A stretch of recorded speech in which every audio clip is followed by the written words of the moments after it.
ஏற்கனவே இப்போ சொன்னேன் நான், மாட மாளிகை கூட கோபுரம்.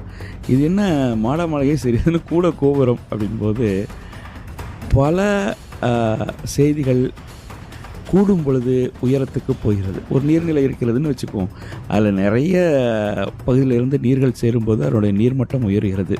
அதுபோல் கூட கோபுரம் ஒவ்வொரு செயல்பாடும் குவிந்து ஒரு இடத்தில் கூடும் பொழுது அதனுடைய உயரம் அதிகரிக்கும்.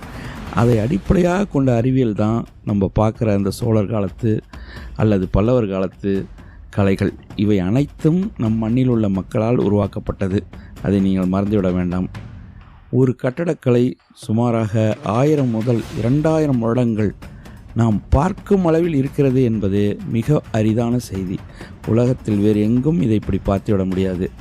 அவ்வளவு சிறப்பான ஒரு கட்டடக்கலை நம்முடைய கட்டடக்கலை. அதற்கான சான்று அழிவில்லா ஒரு கட்டடக்கலை.